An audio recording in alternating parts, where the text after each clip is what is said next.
En una entrevista realizada en 2023 para Total Film Magazine, Harrison Ford dijo que quería interpretar a Indiana Jones en diferentes etapas de su vida, como una forma de proyectar su amor por el personaje para que nosotros sepamos todo lo que lo ha caracterizado a lo largo de sus años como arqueólogo. Eso, de cierta forma, explica por qué incluso cuando todos vieron a La Última Cruzada como el final de la historia, desde los 90 existía un rumor o una tendencia de seguir explotando a Indy, incluso sin Harrison. De ahí la serie de las aventuras del joven Indiana Jones, motivo por el cual durante los 90 e inicios de los 2000 siempre hubo una teoría circulando en la sociedad de que volveríamos a ver a Harrison ponerse el sombrero, teoría que aumentó en creencias cuando en 1999 Lucasfilm regresó a Star Wars a la pantalla grande. ¿Por qué no lo harían con Indy? Claro, aquí estamos ignorando un pequeño tema. Cuando una saga está en la cima y justo en su última entrega tuvo su mejor recepción, como bien dice el dicho, cuanto más grande es el mito, más grande es la caída y más posibilidades hay de decepcionar. Y créanme que no a pocas franquicias les ha sucedido eso, sobre todo en los 80s, pero los 2000 no se quedan atrás. Recordemos que ahora nos ubicamos en 2008, un año antes tuvimos la popularización de un concepto llamado maldición de terceras partes, concepto que afortunadamente Indy se salvó gracias a lo grandiosa que fue La Última Cruzada. Y a pesar de las polémicas del Templo de la Perdición, la saga se mantenía invicta, así que por eso, incluso con la extremadamente divisiva recepción que tenían las precuelas de Star Wars en esa época al menos, la gente seguía esperando volver a ver a Indiana Jones al menos una última vez. Más si tomamos en cuenta de que Lucasfilm no nos había dado nada de Han Solo en la trilogía de precuelas de Star Wars. Encima, sumémosle algo todavía más importante. Después de La Última Cruzada, la carrera de Spielberg solo fue ascendiendo, con películas como Hook, Jurassic Park, La Lista de Schindler o Rescatando al Soldado Ryan en los 90s, dos se convirtieron en clásicos familiares instantáneos y las otras dos posicionaron a Spielberg como uno de los directores más reputados y alabados de la historia del cine. 2 Oscar a Mejor Director, denle el tercero ya. Y sí, durante esa década, él estaba consciente de la expectativa por un regreso de Indiana Jones, donde muchos cineastas presentaban ideas para unirse al proyecto y empezar a hacerlo, pero Spielberg siempre se negaba a dar luz verde. Súmale que en los 2000 empezó con un gran perfil bajo, con películas bastante sólidas pero no tan recordadas como sus clásicos, hasta que en 2005 volvió a hacer un 1993, tanto con una película comercial basada en un famoso libro y una película de época con gran aclamación. Básicamente Spielberg quería que el último recuerdo que tuvieran de él fuera de que sacó dos de sus mejores películas de la década desde los 90s, así que recién ahí fue cuando Steven dio la luz verde. Empezó la producción de la cuarta entrega junto a George Lucas, Harrison Ford y John Williams, además de traer a Janusz Kaminski, el fotógrafo fetiche de Spielberg desde 1993, y a los guionistas David Coeb y Jeff Nathanson, quienes ya habían trabajado previamente con Steven, sin contar que además de vender con la nostalgia por Indiana Jones, Spielberg trajo a uno de los actores más populares de esa época para coprotagonizar, Shia LaBeouf, quien justo venía del éxito de Transformers del año pasado. Esto claramente convirtió a esta película en una de las más turbo hypeadas del 2008, quizás no un año tan competitivo como 2007, pero que tenía sus eventos claramente definidos, motivo por el cual en su estreno rompió récords en taquilla para la carrera de Spielberg, además de convertirse en la película más cara de la filmografía de Steven. También se volvió su segunda película más taquillera, solo por detrás de Jurassic Park. Uno ve superficialmente estos números y los compara con los que tenían la trilogía original de Indy y la trilogía de precuelas de Star Wars, parece que la película fue bien recibida, ¿no? Ahí hay un problema. Esta película hizo que la gente saliera estafada de la sala de cine. Durante mucho tiempo lo que se hablaba de esta película era del odio que le generó a la gente, un odio que tras una investigación un tanto dudosa, esta película entró en un top de películas más odiadas por el público en toda la historia del cine, haciendo repensar a muchas personas de que si existía la maldición de la tercera parte, también debía existir el de la cuarta parte. Quintas entregas les espera su juicio final. Al final el propio Spielberg confirmó que fue George Lucas quien tenía ganas de volver y que él ya había dado todo de sí con la franquicia, motivo por el que se frenó cualquier idea de continuación, hasta que dichas ideas fueron consumidas por la compra de Disney a Lucasfilm. En pocas palabras, Lucas volvió a quitarle las ganas de Spielberg con una entrega de Indy, pero a diferencia de la segunda, aquí no hubo un revisionismo a lo largo de los años para dejar a esta película como una entrega a la altura de la trilogía, sino que ni siquiera se logró revalorar como una película decente. Los motivos los vamos a descubrir a lo largo de este muy extenso análisis, y ya verán por qué es tan largo. De mientras, agarren sus mejores sombreros de aluminio para que no los espíen los aliens, aunque honestamente esa referencia funcionaría más con un análisis a señales, y empecemos a desglosar Indiana Jones y el reino de la calavera de cristal.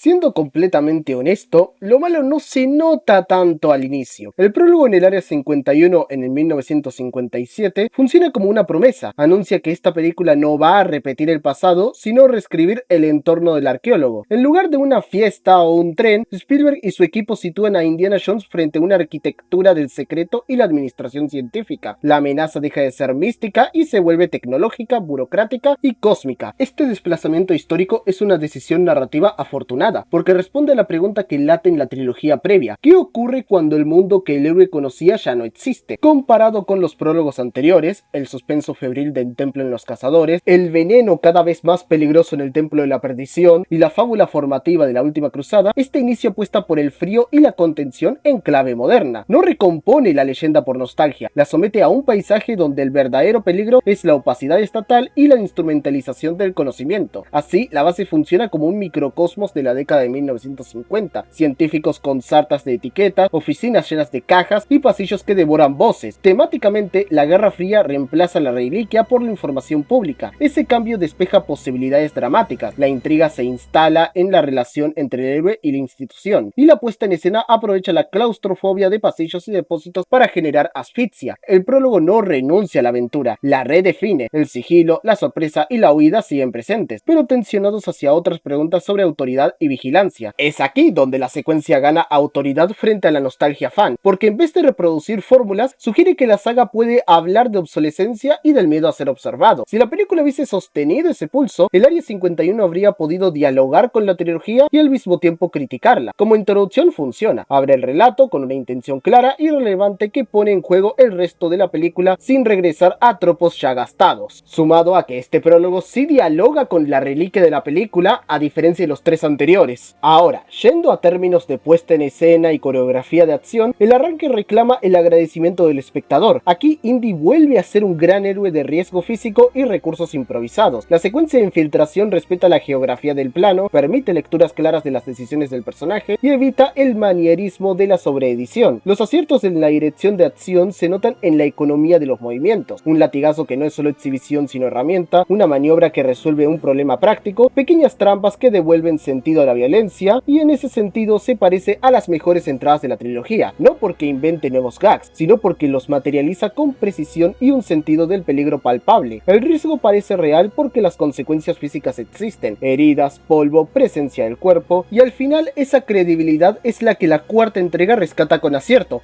al menos en los primeros compases de la película, y por eso el público recupera el gusto por ver a Indy en acción. Ahora bien, durante el mismo tramo aparecen dos personajes que anticipan problemas. Por un lado tenemos a la coronel Irina Spalko, que se introduce como antagonista intelectual con una premisa interesante, la obsesión soviética por la cognición, pero su primera aparición ya apunta a una rigidez que la película no sabrá dramatizar del todo. Y por otro lado tenemos a Mac, interpretado por Ray Winston, que ocupa la función del cambiabandos pero que cae con facilidad en lo burdo. Su presencia interrumpe el pulso táctico y en algunos momentos empobrece la textura del conflicto. Aún así, esos defectos no empobrecen la escena inicial. El prólogo restablece la apuesta por el cuerpo en riesgo y plantea un misterio creíble sobre la base y su secreto. La promesa formal está hecha, el público vuelve a sentir que tiene a Indy en un territorio donde su astucia importa, la tensión es real, el diseño de la secuencia funciona y, en sus mejores momentos, recuerda que la franquicia había sido sobre física del peligro mucho antes que sobre efectos grandilocuentes. Además, la secuencia sugiere que Indy sigue siendo eficaz porque su astucia combina memoria, improvisación y una voluntad de sobrevivir. Pero vamos con el primer gran talón de Aquiles. El punto donde el prólogo tropieza es la famosa secuencia de la prueba nuclear, que mancha todo lo que esta sección iba construyendo. La idea de exponer al héroe a una fuerza que lo excede es coherente con el tema, pero la solución cinematográfica que decide la película, convertir un remate temático en un gag de protección, desactiva la tensión. La nevera como escudo es, sin duda, un momento de humor físico que apela a la capacidad de la comedia slapstick. Sin embargo, cuando se coloca como cláusula de una sección que había tensado la vigilancia y el peligro, el efecto es disonante. Y ojo, no es solo cuestión de plausibilidad. El milagro técnico parece improbable, sino de tono. El clímax debería haber profundizado la idea de lo inconmensurable, no reducirla a una pirueta cómica. Además, el desenlace visual de la explosión y el posterior desalojo generan un corte brusco con la atmósfera previa. Donde antes había asfixia y secreto, queda ahora un registro de atolondramiento que desarticula la gravedad de lo planteado. Esto no implica que la secuencia carezca de ideas, ideas. La nuclearización puede leerse como metáfora del fin de una era y de la escalada de peligros que vuelven obsoletas ciertas formas de heroísmo. Pero la película no capitaliza esa metáfora. La lectura simbólica queda supeditada al gag y a un ritmo que opta por el alivio inmediato. En el plano de personajes, ese remate expone problemas. Spalko queda perfilada como obstinada e inexpresiva. Su amenaza intelectual se vuelve caricatura de feria y Mac, ya señalado, funciona como obstáculo más que como aliado con matices, porque ya verán las contradicciones. En comparación con los prólogos canónicos anteriores, el Área 51 tiene más ambición conceptual que el mero espectáculo de 1936 y más economía que el excesivo sadismo del Templo de la Perdición, pero al mismo tiempo falla en modular el tono hasta un cierre que sostenga su impulso. Pese a ese cierre mal resuelto, este inicio sigue siendo de lo más interesante. Presenta ideas, restablece el cuerpo en riesgo y plantea un conflicto que la película efectivamente no va a explotar con consistencia. Pero tiempo al tiempo se ha dicho, aún no es momento de llegar a ese punto. Por ahora sigamos con lo positivo. Volver a la universidad en esta cuarta entrega funciona como un desplazamiento temático que reconfigura el lugar de Indy en el mundo. Ya no es el arqueólogo que irrumpía en sitios olvidados para recuperar reliquias, sino una figura expuesta a la mirada pública y a procedimientos institucionales. El campus, con sus salas de conferencias, pasillos y pupitres, se convierte en un microcosmos donde el pasado se muestra encapsulado y donde la aventura parece transformarse en objeto de estudio. Esa tensión entre la experiencia encarnada y la teoría archivada redefine la acción como problema de vigencia y sitúa la pregunta central de la película: ¿qué ocurre cuando el mito ya no tiene mercado? En un territorio cotidiano reconocible y eficaz para el diagnóstico narrativo. Comparado con los prólogos previos, donde la acción temprana servía para fijar carácter y leyenda, ya sea en un templo, en una fiesta o en un tren, la secuencia universitaria opta por mostrar la desautorización del héroe a través de microinteracciones, miradas que cuestionan, preguntas académicas que reducen la experiencia cita y un clima que lo vuelve anacrónico. Spielberg usa ese escenario para sembrar las preguntas temáticas que la película desarrollará: la conflictiva relación entre ciencia y fe, la burocratización del saber y la transformación del objeto de deseo en dato abierto. En ese sentido, la parte académica no es un descanso accidental, es la base ideológica que prepara el resto de la película, donde el misterio ya no es necesariamente místico, sino epistémico. Esa apuesta contextual es, en su origen, la mayor ambición formal de la película, y uno de los pocos instantes en que la cinta parece dialogar con su propia genealogía sin replicarla. La puesta en escena acompaña, los planos medianos privilegian la incomodidad, el montaje subraya pequeños silencios y las conversaciones informales hacen visible la distancia entre Indy y su tiempo. Es aquí donde se introduce la posibilidad de relevo generacional y donde la narración prepara la llegada de un personaje que cuestionará esa condición, un terreno fértil para el conflicto. Dejando de lado ambientación y temática,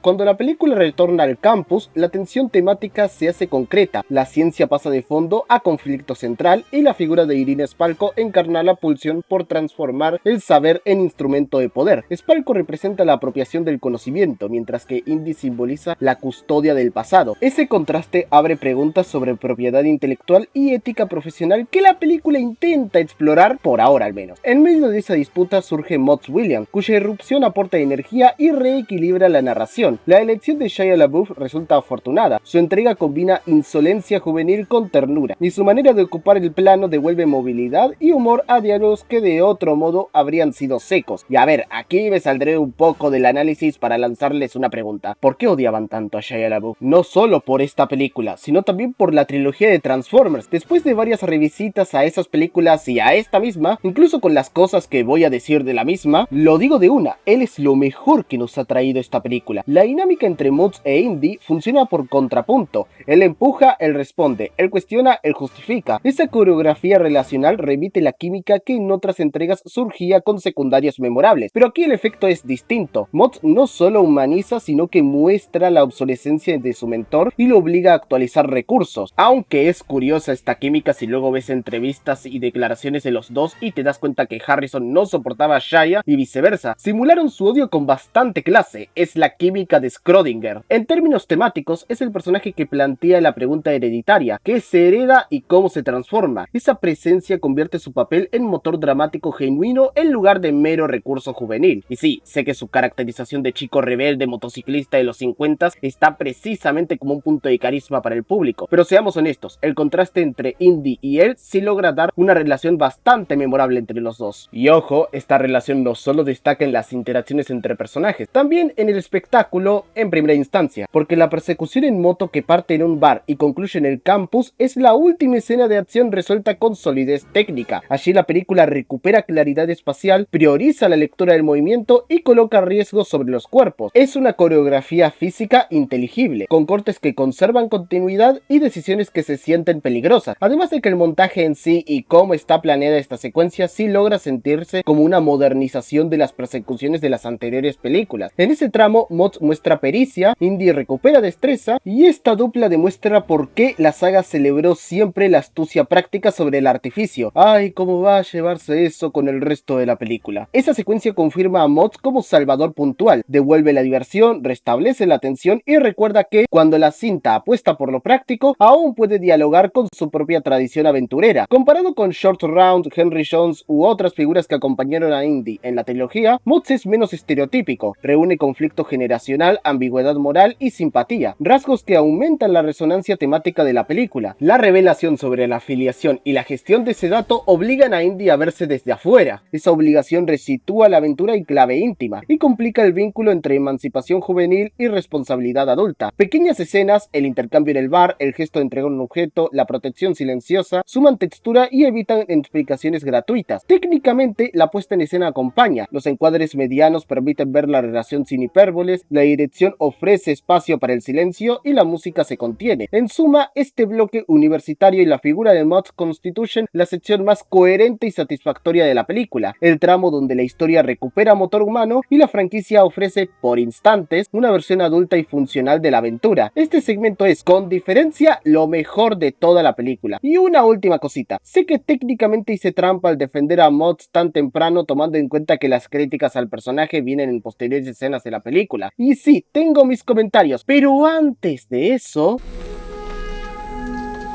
El tramo en Perú conduce al descubrimiento de la calavera que funciona como un punto de quiebre narrativo. Allí, la arqueología mítica de la saga choca frontalmente con la mitología moderna de conspiraciones y tecnología. En la cámara subterránea, con humedad, insectos y jeroglíficos que remiten a lo ancestral, el objeto aparece como un artefacto con rasgos manufacturados, no tallados por manos religiosas, y eso modifica el pacto semántico que la franquicia sostuvo desde el inicio. La secuencia está construida con habilidad, tensión en la lectura del espacio, descubrimiento progresivo y una sensación tangible de peligro cuando las fuerzas locales, incluyendo al pelotudo de Mac, irrumpen y capturan a los protagonistas. Mac, por cierto, es un personaje problemático porque oscila entre aliado y traidor sin que la película le otorgue una voluntad creíble. Su ambigüedad no enriquece el conflicto, sino que lo contamina, porque introduce decisiones inverosímiles en momentos que requieren claridad moral. En contrapartida, Motz funciona como termómetro. Su asombro juvenil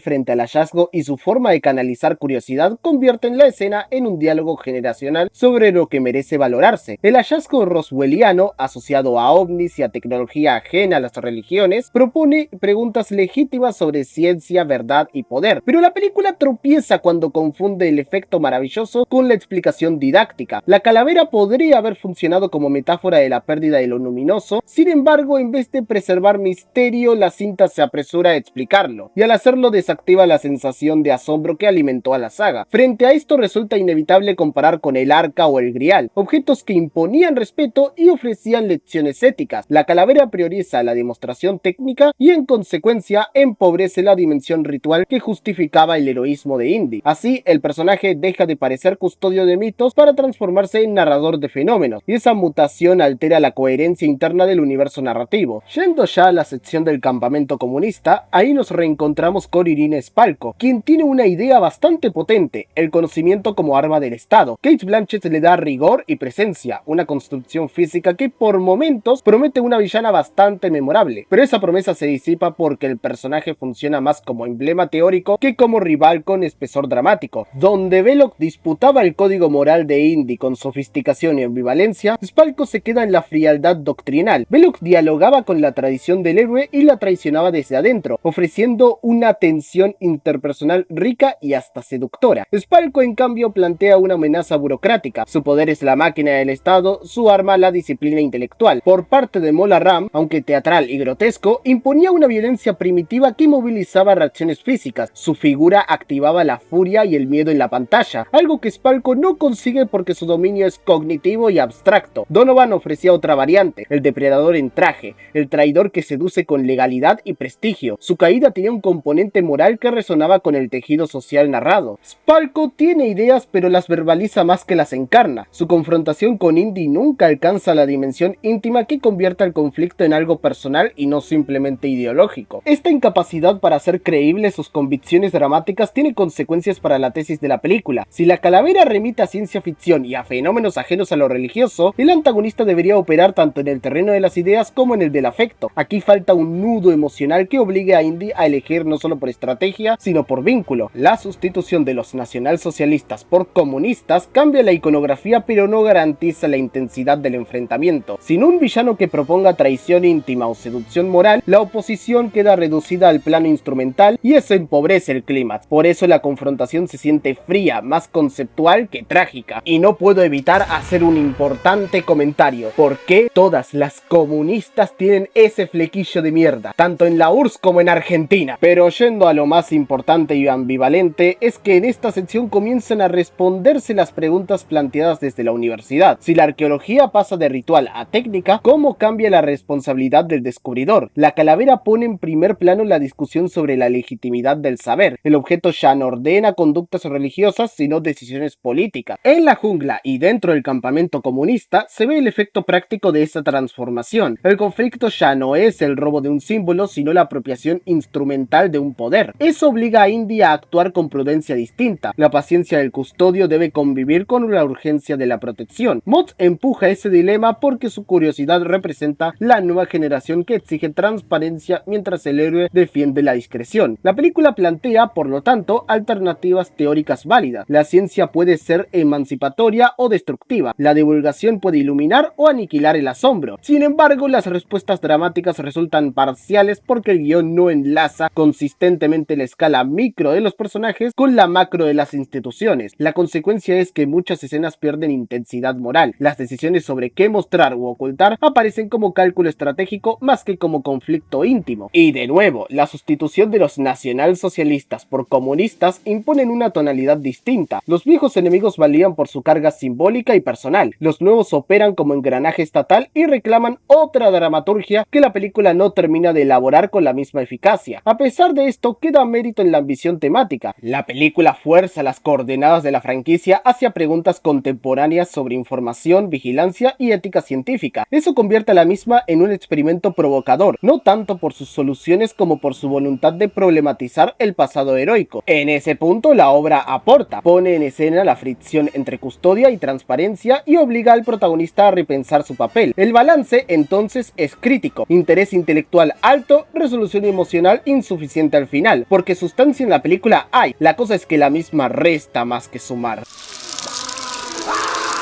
En la siguiente sección de la película, que abarca la persecución por la selva y la confrontación con los hormigueros gigantes, se pone de manifiesto la derrota de la aventura física frente a la postproducción. En las piezas más memorables de la saga original, la amenaza se sentía en el cuerpo de los intérpretes, en los decorados y en la interacción con elementos tangibles. Aquí, en cambio, la mayor parte del peligro aparece filtrado por efectos digitales que desdibujan la lógica espacial. Los coches, las motos y los extras se mueven sobre fondos compuestos, y las colisiones animaciones parecen simulaciones sin fricción, falta el sudor, la suciedad, la gravedad que antes convertía cada acrobacia en prueba real. Ese desapego empobrece la lectura emocional de la escena. Cuando el espectador no percibe consecuencia física, la tensión desaparece y la acción se vuelve un espectáculo neutro. Además del abuso del CGI, la coreografía se resiente porque las irregularidades de la geografía, ríos, pendientes, ramas, dejan de ser obstáculos concretos y se tornan en pretextos para planos absurdos. Con poco que hubieran vuelto a la práctica de trucos reales, la secuencia habría recuperado su filo. En su lugar, la apuesta por lo digital banaliza la responsabilidad física de los personajes y convierte la aventura en eventos gráficos intercambiables. El contraste con las persecuciones clásicas es doloroso. Antes cada impacto contaba, ahora todo se borra en un proceso de limpieza visual que evita la sociedad del riesgo y por lo tanto la verdad del peligro. En ese sentido, la selva ya no es territorio hostil, sino pantalla de proyección, y esa decisión estética define el motivo central del fracaso técnico de la película. La sensación de artificio también afecta la puesta en escena de los enfrentamientos con las criaturas. Los hormigueros gigantes, lejos de provocar repulsión y riesgo, son montajes que no generan textura sensorial ni amenaza creíble. La irresponsabilidad visual impide que el espectador experimente la precariedad física de los héroes, y con ello desaparece la adhesión emocional que sostiene cualquier secuencia memorable. Pero lo peor, la fotografía de Janusz Kaminski aparece aquí inesperadamente desacertada, y ese fallo agrava los problemas conceptuales. Kaminski, conocido por su textura lumínica y su capacidad de modelar personajes con contrastes cálidos y sombras expresivas, entrega en esta película una paleta artificial que no ayuda a integrar los elementos reales con los generados por ordenador. Los encuadres pierden densidad, la luz no moldea volumen, sino que a menudo aplana las superficies y sitúa los cuerpos en frentes lumínicos que no dialogan con los fondos compuestos. El resultado es una disonancia visual que impide creer en la profundidad del espacio. Los primeros planos parecen pegados sobre escenarios que no responden a la misma ley de la iluminación. Comparado con el trabajo de Douglas Slocombe en las tres películas clásicas, donde cada textura material sumaba verosimilitud y mucha aura, Kaminski falla en la cohesión material del plano. Slocombe construía atmósferas en las que la arcilla, la piedra y los tejidos se leían físicamente. Aquí los objetos no pesan igual y esa ligereza contamina la sensación de peligro físico. Cuando una película de aventuras necesita que la cámara participativa legitime el riesgo, el error fotográfico resulta intolerable. Se rompe la complicidad entre acción y mirada y el espectador se desengancha. Por ello, más allá del CGI, el declive formal de la película encuentra una causa decisiva en la incapacidad de la fotografía para sostener la ilusión. Ese vacío lumínico se agrava por la composición cromática. Abundan tonos similares que eliminan contrastes y reducen la capacidad de distinguir planos. Kaminski parece desconectado del código material de la franquicia. Su énfasis en una estética pulcra choca con la necesidad de suciedad y desgaste que caracteriza la épica aventurera. Los efectos de cámara que intentan disimular la composición digital resultan torpes, y el montaje se ve forzado a ocultar fallos en vez de articular suspenso. En consecuencia, escenas que debieron construir peligro y sorpresa terminan por convertirse en polígonos gráficos que exhiben la técnica en lugar de integrarla a la narración. Ese problema no es formal solamente, sino que corroe la credibilidad del relato profundamente. Pero hay una cuestión más que mencionar con este tramo. La revelación de que Mott es hijo de Indy y el regreso de Marion constituyen dos decisiones narrativas con potencial, pero están tratadas con ligereza que la vuelven frívolas. Sería fácil aceptar la paternidad como un recurso de emoción profunda si el relato se hubiera articulado con secuencias creíbles en el campo de la identidad y la responsabilidad. En cambio, la película lo utiliza como golpe de efecto y lo desplaza hacia la comedia física y la espectacularidad desmesurada, haciendo que el importante dato de que Mott sea el hijo de Indy quede como curiosidad. Por otro lado, Marion vuelve con fuerza icónica, pero su inserción se transforma rápidamente en fanservice que la congela en un arquetipo idealizado. Su eficacia en la acción a menudo desafía la lógica física y narrativa, y eso la convierte en una figura de conveniencia más que una resolución emotiva. El choque del coche contra el árbol, la caída sobre el precipicio y la supervivencia improbable ilustran el problema. Escenas que buscan maravillar terminan por quebrar la verosimilitud y dejan al descubierto soluciones de guión que privilegian la imagen sobre la emoción. El asunto de la sucesión de Matt queda en terreno ambivalente. La idea de que sea heredero puede funcionar como cierre generacional, pero la película no se atreve a explorar las consecuencias éticas y profesionales de esa transmisión. Si Matt debía encarnar una renovación legítima del héroe, el guión le niega profundidad y transforma la herencia en lema publicitario. Por último, la conversión de Marion en figura invulnerable es problemática porque borra la complejidad que la hizo significativa en entregas anteriores. La nostalgia se convierte en caricatura y la presencia femenina pierde espesura dramática. Es una Mary Sue, no hay nada más. Además, la decisión de resolver muchas tensiones mediante planos de gran espectáculo en lugar de confianza en la actuación deja deja sentir la ausencia de riesgo emocional. Los momentos destinados a la conmoción se vacían y la emoción se contiene en artificios visuales. Y sé que antes mencioné la escena del coche con Marion, pero no puedo ignorar la escena de Mott balanceándose por lianas como si fuese Tarzán. Aún me sigo preguntando por qué pusieron eso. Fue esta sección la que me hizo entender la decepción de la gente, pero recién dimensioné el odio cuando llegamos al tercer acto.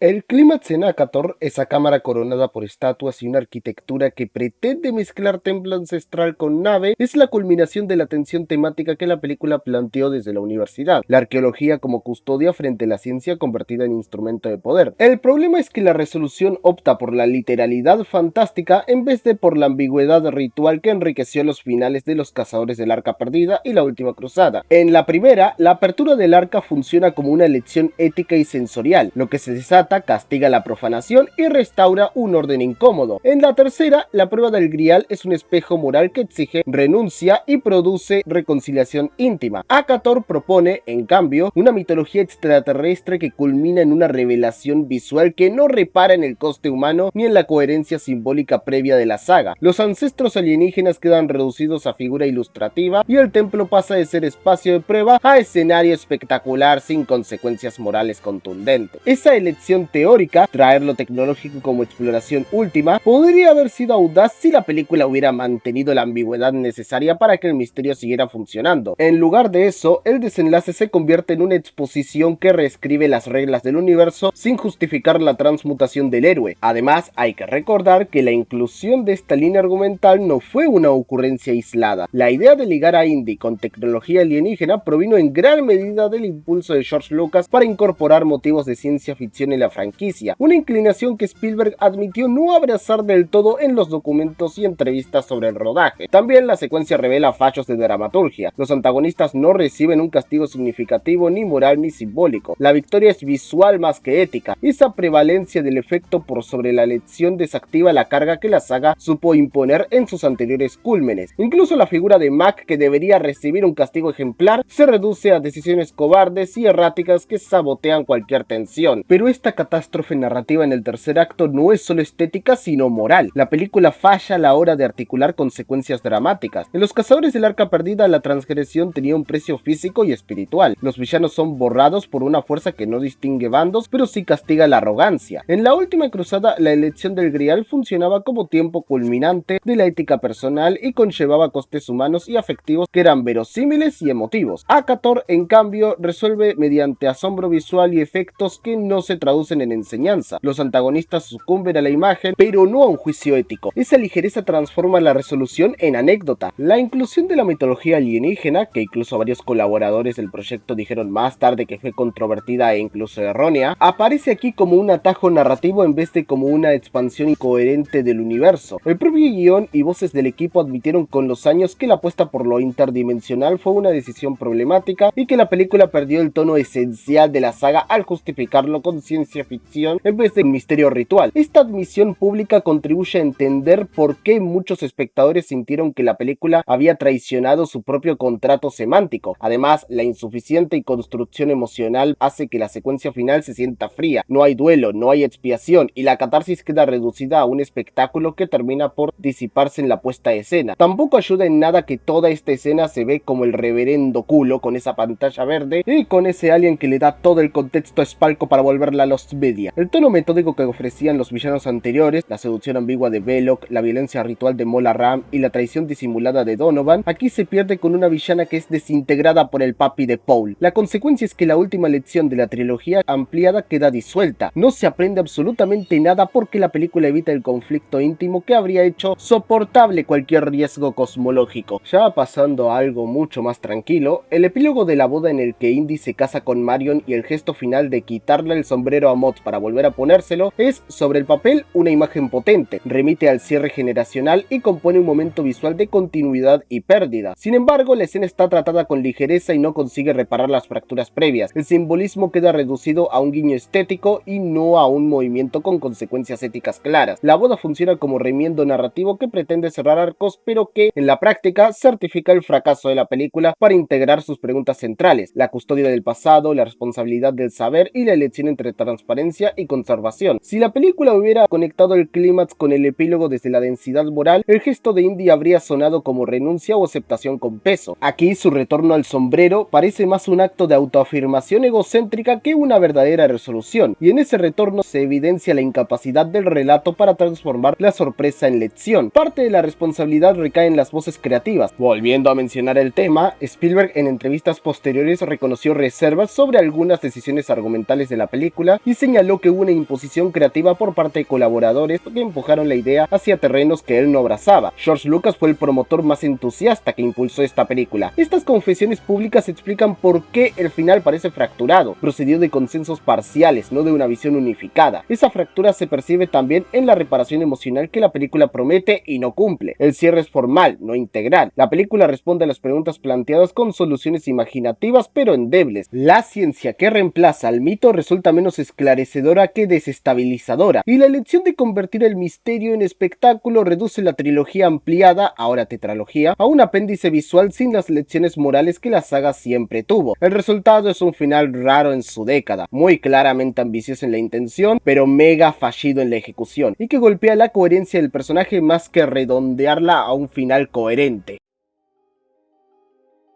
Si estás atento a ciertas opiniones generales del público, te habrás dado cuenta que la gente por lo general se siente muy apática con el cine de Spielberg del siglo XXI. Constantemente esperan que su nueva película rompa esquemas como lo hacía antes, pero cuando realmente rompe esquemas y saca una película que está más que a la altura de lo que hacía en sus épocas doradas, aún así se las desvalora como películas del montón de su carrera, como si la magia de Spielberg se hubiese desvanecido después de 1998. En serio, agarra las películas que quieras, incluso las más alabadas en su momento, las pones en debate a día de hoy y te dicen, no, en serio, al nivel de lo que Steven hizo antes, imposible, como si su nombre en la actualidad ya no significara absolutamente nada. Y pueden haber diversos factores del por qué suceden este tipo de cosas, pero generalmente es una película la que rompe esa confianza y hace que la gente ya no vea con buenos ojos a un director. Y sí, ese es el caso del Reino de la Calavera de Cristal, que cualquier intento de reivindicarla termina en vano porque nadie está dispuesto a quitarle el título de ser la peor película de Spielberg en toda su carrera. Incluso los intentos más fuertes de rescatar esta película, que de paso les recomiendo, si quieren reivindicar algo, nunca digan sé que es la más débil de la saga o fue un bajón, porque es pegarte un tiro en el pie, lo digo por experiencia. Siempre inician con esa frase al hablar de esta película. Mínimo los que defendieron El Templo de la Perdición, muchos sí te la argumentaban como la mejor de la saga. Por eso es que esa película fue mejor vista con el paso de los años